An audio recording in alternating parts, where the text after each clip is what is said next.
Hi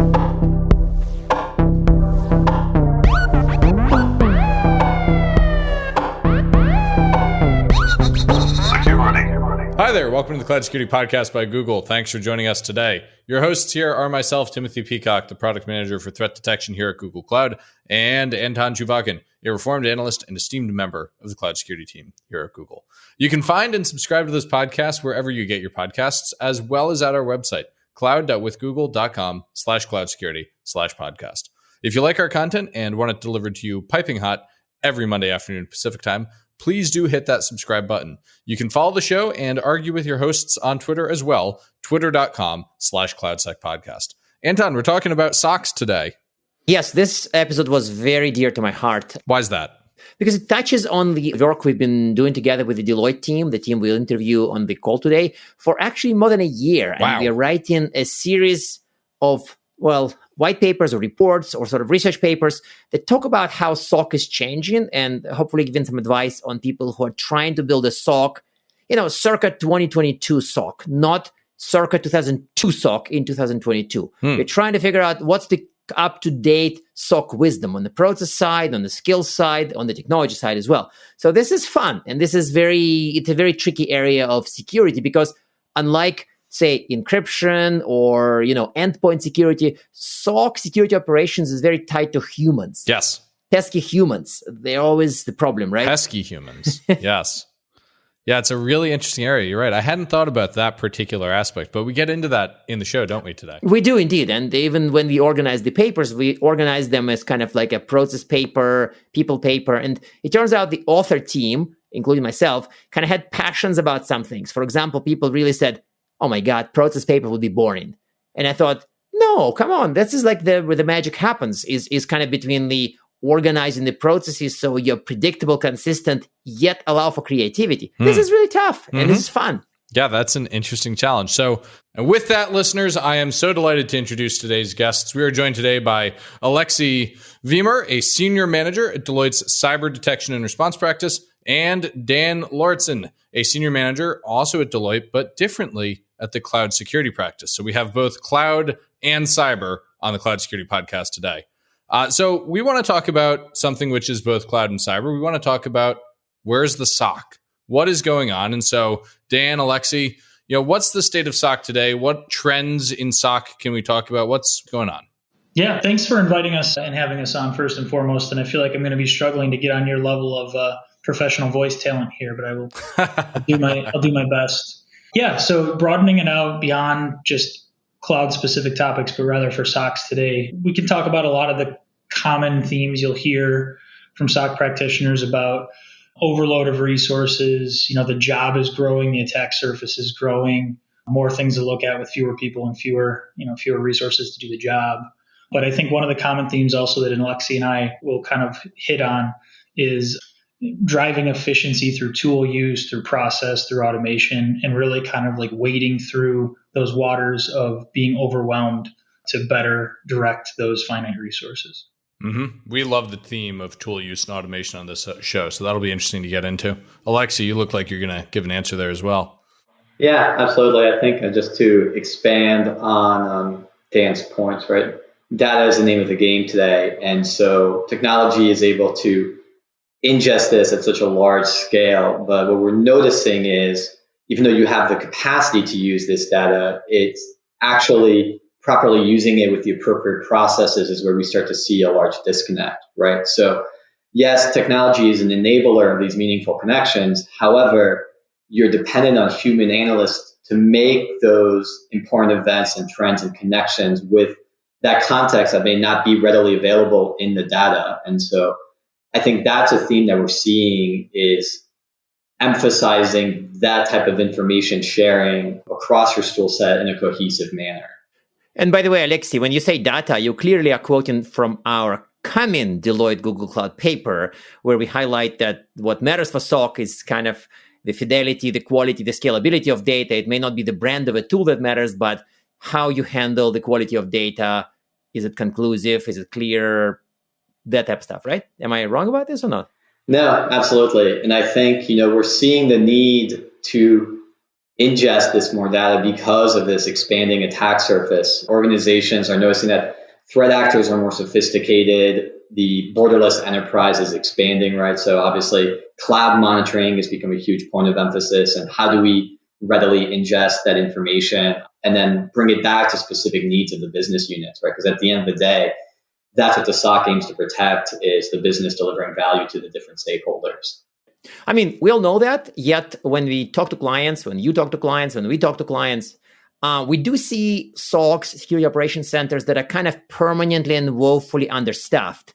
During my analyst days, I've encountered people who were thinking of a 24/7 SOC when they had 2 analysts. And I said, what are you talking about? Like, it's not even close to remotely conceivable. Like, you're talking 9, 10 people, however you count, to do a 24/7 SOC. So what is our advice? What is your best advice for SOCs that are kind of permanently and woefully understaffed? Of course, you can say outsource to Deloitte. We wouldn't hold it against you.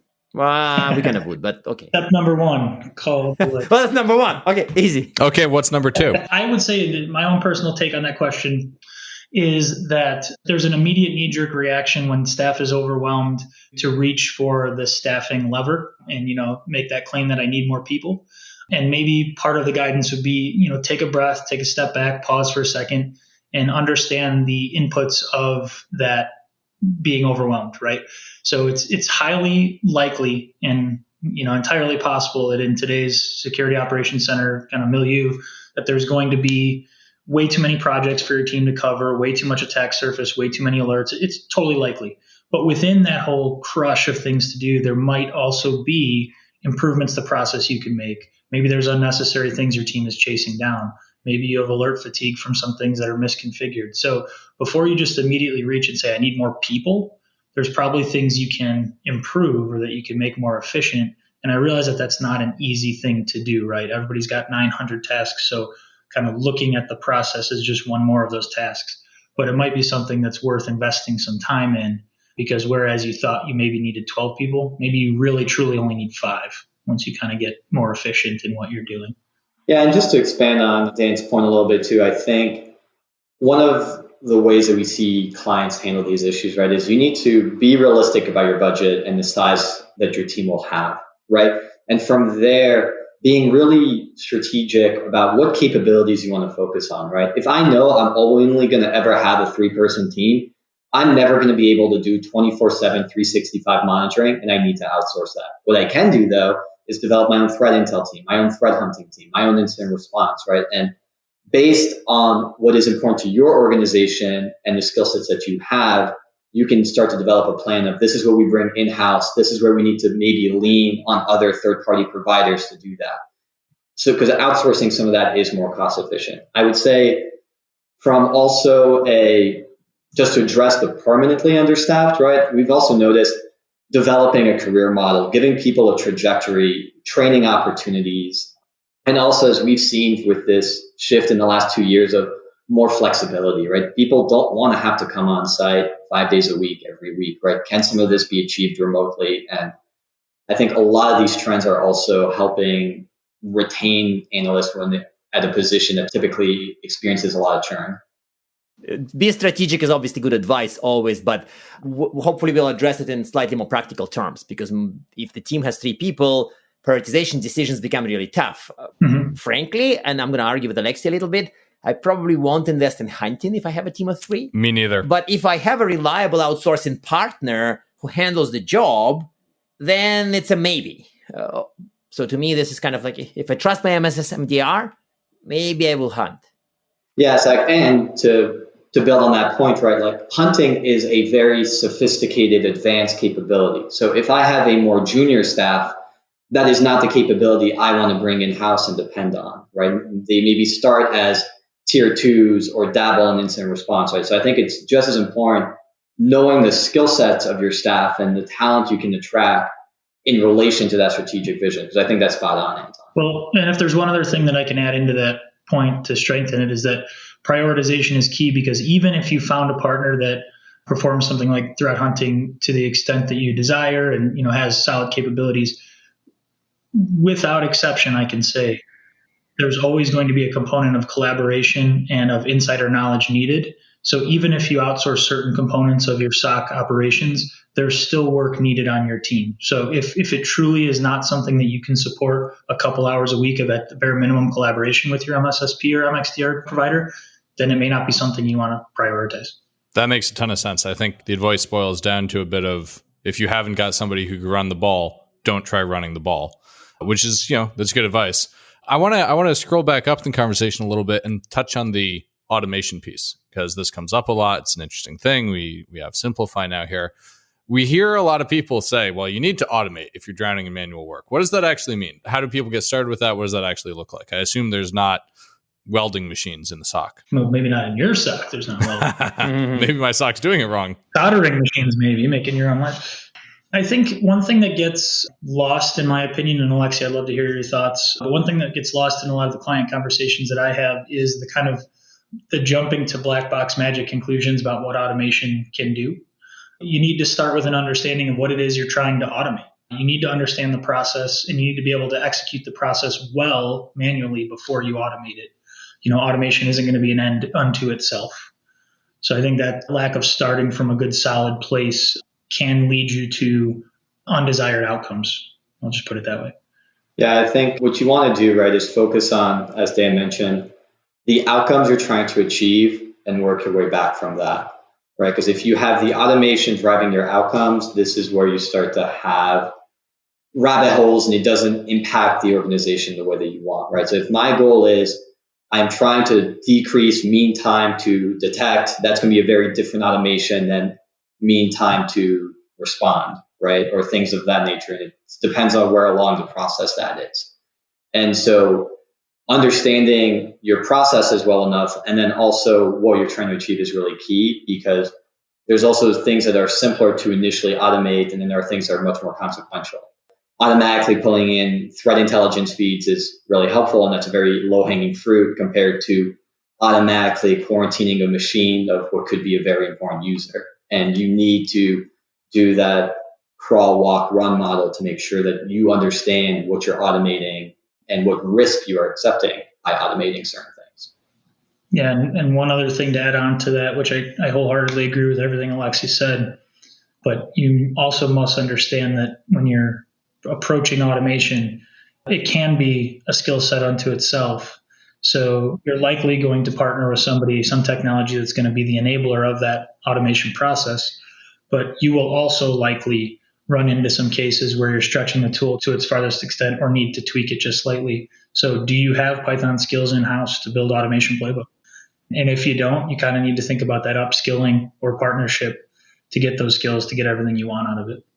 And this one is not going to be negotiable in the foreseeable future. We can talk detection as code, we can talk playbooks, we can talk no-code, low-code platforms that ultimately, I'm sorry, that's my sincere belief, will push you to code at some point, at least in this area. If it's not the playbook code, it's going to be integration code. But it's in the name. It says no code. What are you talking about? No way, right? Okay, fine. Switching subject, something more exciting. Well, actually, that was exciting. So the next question is a trick question, and I know that it's just designed as a trick question.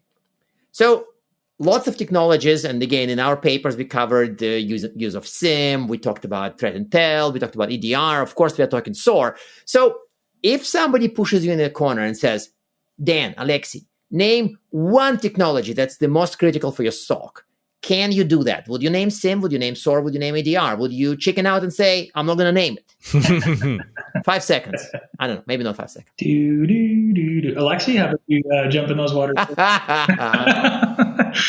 Yeah, I can take a first pass at that. So I think for me, Anton held me captive and said, hey, you better answer this question or we're no longer co-authors together. What I would say is, for me, it's that data pipeline that everything is upstream of your tools, right? So obviously, I'm partial to cloud-based technology, and I think that Google Cloud and Chronicle does this especially well. But having the mechanism to ingest all of this raw data at scale, normalize it, parse it, be able to replay it back in an investigation, and have that be in a common model that is agnostic of your tool stack downstream of you, I think is really instrumental. Because then it gives you the flexibility as vendors come in and out of your environment Your data is still your own. It's still in a way that's meaningful and actionable. And I think that's what we're starting to see organizations realize of wanting to break out of this vendor lock-in and having some of that flexibility. So it's a little bit of a cop-out answer because it's upstream of the examples that you mentioned.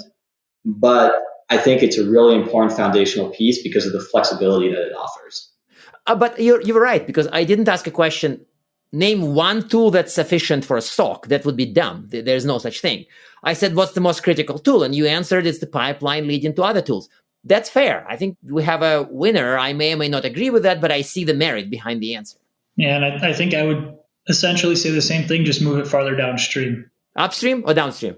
Downstream. Which way? So you, me, and Alexi have had this conversation relative to the paper that we're writing right now. But my interpretation is that you definitely need to have a common resting place for security telemetry and security alerting and things in such a way that it's accessible for interpretation, analysis, hunting, anything downstream past security tools, telemetry, so that you can then drive further observations and or develop, more machine learning based or, more broad-based observations off of the whole corpus of data, right? So a data lake essentially that's in a common format. So it's not probably one technology. It's probably a couple different technologies that serve that purpose. I think that's probably the most important technical function, in my opinion, of the SOC today, is taking all this disparate technology and all of the logs that come from it, gathering, collecting, and storing in an accessible and common format. Well, we've got data pipeline and data lake as answers to that. And Alexi, you should go home feeling happy about this episode because Anton said you were convincing. Maybe he didn't say you were right, but he said it was a good answer. And that's, that was high praise out of him. I want to shift gears a little bit and give you one of my favorite hypotheticals, which is imagine you are a SOC and you have been handed the keys to a cloud. What do you do? Imagine you've never seen this cloud before. And for bonus points, tell us what would be different in your answer if it was, say, an Azure cloud or an AWS cloud versus a Google cloud. And extra bonus points if your answer is more different than just the names of the menus you click on. But before you answer, just a very quick interruption. I'm sorry. We do see clients, and usually it's a mainstream pre-cloud client. I don't know, like a proverbial, in Gartner days, they used like a bank in Kansas. Somebody who didn't do cloud before, and suddenly they build a SOC. SOC is working out okay. It's under-resourced, but ultimately it's okay. And suddenly it's like cloud migration. So there are real people in this situation. So Tim's not making this up. No. There are companies, there are teams at kind of pre-cloud companies whose SOCs now have to do GCP, have to do Azure, and maybe they have to do Amazon. I don't know about this one. But how would you approach it? And I talk to these teams every week. Like, these are real people, and I feel for them. Yeah. You asked what would you do first. I think that question naturally leads to maybe a one or two finite list of tasks, but I think it's probably a combined list of multiple tasks for a common purpose. And I think that's grasping the basics of that cloud you've been handed, right? So configuration, standardization, checking the traps of that cloud deployment, which are the things that commonly get us owned in this day and age, right? So misconfigured buckets of storage, misconfigured permissions, understanding what you have in the environment that is, that's SaaS that you have very limited control over versus things that you have more control over. Just kind of good hygiene, like really documenting it, understanding it. And it's a little bit of a challenge for SOC operators because you likely don't own any of this, right? Like you'll almost guaranteed have to work with other members of the organization that own these cloud environments and that can really answer some of these questions. But you can't possibly hope to secure it if you don't even understand what you've been given, what you've been handed. So that's definitely where I would, if I was CISO for a day and was handed a cloud, that's definitely what I would recommend we do with our time. Yeah, and I think just to very quickly expand on that for Dan, right? Like that governance model of what is my team responsible for, what is being outsourced to the provider is absolutely critical because every other group thinks the other one's holding the ball, then you have no one, right? And I think my first also question back to you is, what is this cloud environment supporting, right? Is it a business critical application? Is there sensitive data? Because not all cloud environments are the same. Now, obviously, we've seen a lot of examples of people exploiting cloud environments and moving laterally to higher value assets. But if I'm starting from scratch day one, it goes back to my crown jewels. It goes back to the risks I'm willing to tolerate as we get that type of visibility into our SOC. I think just as a closing point on that, our answers might have sounded a little bit generic or a little motherhood and apple pie, but I think a lot of SOC operators might naturally, their knee-jerk reaction might be, what telemetry can I get? What use cases can I build? Let me just research some threats to this particular type of cloud deployment. And that's definitely a necessary step. But if you don't even understand what are the native permissions that are available in that cloud deployment, right? Are they more primitive? Are they more nuanced? Are they applied appropriately? Where's the data actually flowing? Where are my VPC boundaries? Like that's the kind of stuff that, if you don't have a good solid grasp of that, then anything you build as far as a detection will slightly fall flat. So it really is kind of the critical first step. And we do see people who do exactly what you just said. They jump at collection and they say, I need my CloudTrail in my SIEM. And that's all they have in a year. But how is this helping their SOC? It doesn't. Okay, fine. I ran too much. So let me switch gears. No, I think that's a really good point, though, Anton. Before you switch gears, I think that's critical for people to understand. It does you no good just to gobble up the logs if you don't know what meal you want to cook with them, or you don't know who you're trying to feed, or what their dietary restrictions are. You got to think things through before you dive into it. And that's, I think, actually a really, really good answer. Yeah, Tim, throughout my career, I've always said that in the SOC, there are generally two classifications of people when it comes to detection systems. There's kitchen sink people and there's scalpel people, right? And you want to be a scalpel person. You want to know what you're doing with that data you're collecting. Yep. Okay, so now we're kind of getting to the end of the recording. I wanted to ask possibly a slightly dire question. Oh, no. Occasionally you read about predictions that SOC is dead. And typically in my mind, when I read the paper that says SOC is dead or a blog, they kind of mean that the physical room full of analysts watching the screens and talking over, the cubicle walls is dead.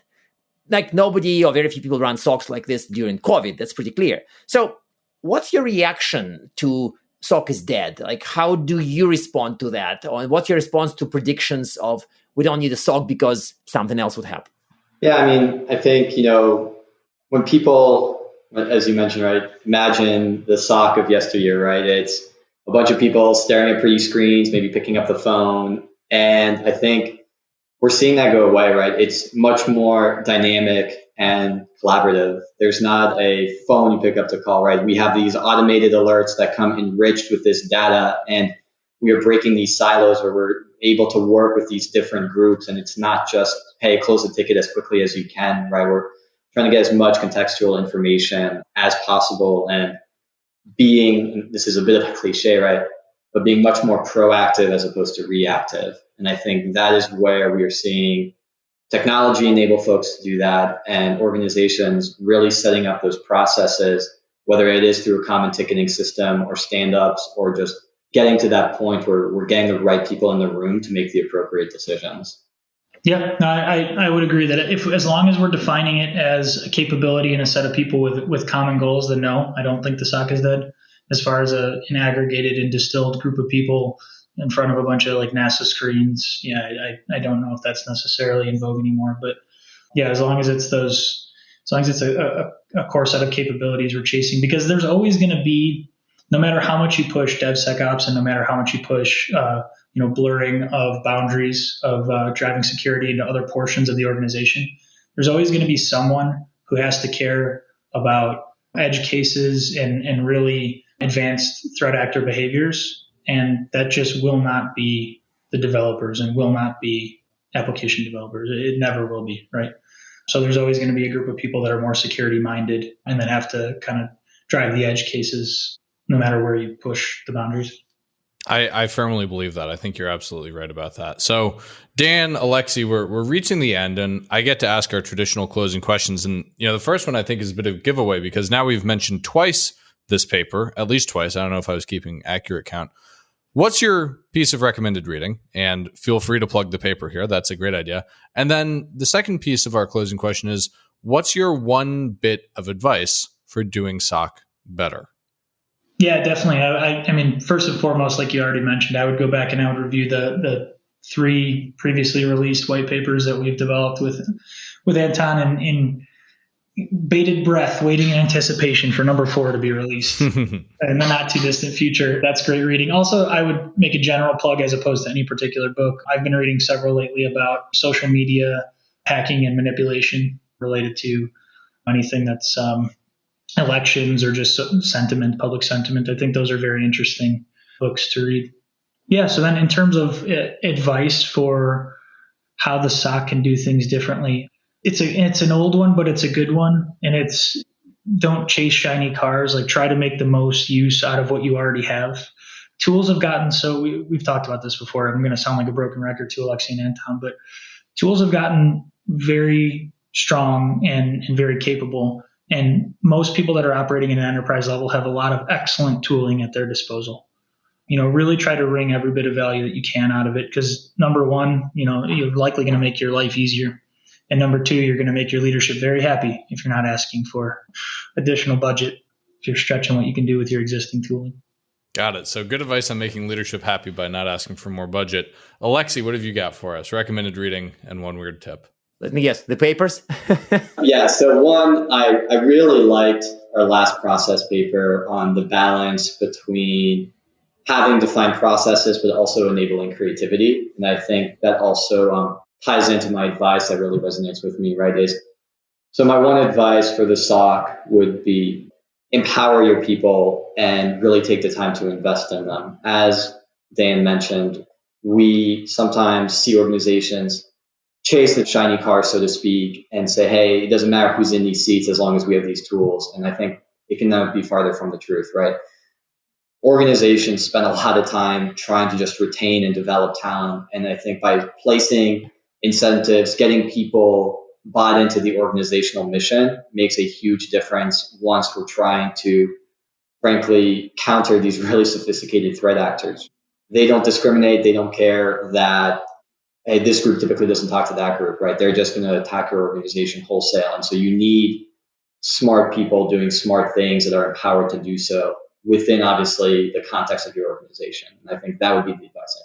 Got it. I think that's great advice. Alexi, thank you so much for joining us today. Listeners, the papers mentioned will, of course, be available in the show notes. We will tweet them, and they will also be available at the website, cloud.withgoogle.com/cloud-security/podcast. And now we are at time. Thank you very much for listening and, of course, for subscribing. You can find this podcast at Google Podcasts, Apple Podcasts, Spotify, or wherever else you get your podcasts. Also, you can find us at our website, cloud.withgoogle.com/cloud-security/podcast. Please subscribe so that you don't miss episodes. You can follow us on Twitter, twitter.com/cloudsecpodcast. Your hosts are also on Twitter at Anton_Chuvakin and _Team Pico. Tweet at us, email us, argue with us, and if you like or hate what we hear, we can invite you to the next episode. See you on the next Cloud Security Podcast episode.